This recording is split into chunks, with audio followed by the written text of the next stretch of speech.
Sais-tu qu'un simple détail comme le tissu de tes vêtements, une plume sur ton manteau, ou même la matière d'un anneau peut décider si ta prière est valable ou non?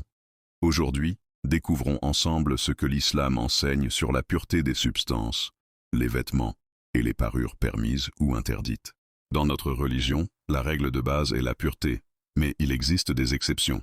Parmi les substances pures, les animaux sans sang coulant, comme les insectes, les fourmis ou les sauterelles. Les animaux marins, même ceux qui vivent parfois sur terre, grenouilles, tortues, crocodiles, crevettes, tout animal licite égorgé selon la loi. Les poils, plumes, laines et fourrures. Les sécrétions naturelles comme les larmes, la sueur, la salive, tant que l'animal est vivant. Le lait, selon que l'animal est licite ou non. Le miel, le beurre et les produits solides de la terre. Certains fluides ou restes corporels, bien que non agréables, ne sont pas considérés comme impurs.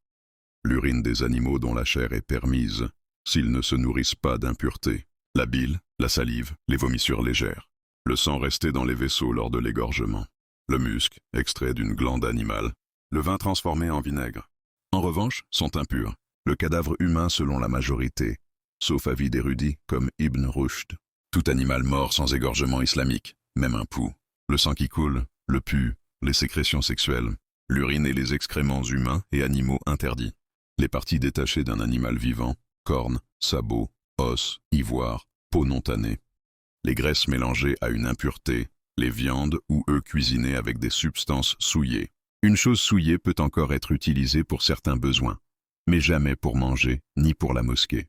Exemple, une peau impure peut servir d'ustensile après tannage, sauf celle du porc. Interdit de prier avec un vêtement porté par un ivrogne ou un négligent dans ses prières. Interdit de prier avec des habits souillés. Permis de prier avec des coiffes, turbans ou habits éloignés des parties impures.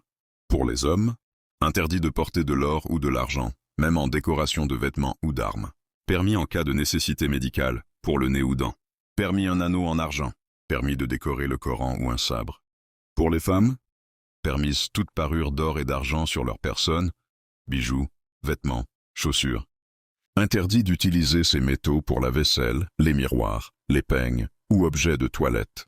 L'islam nous a enseigné que la pureté n'est pas qu'une question de cœur, mais aussi de corps, d'habits, et même de ce que nous touchons et utilisons. Chaque détail, de l'eau que nous buvons au vêtement dans lequel nous prions, compte devant Allah.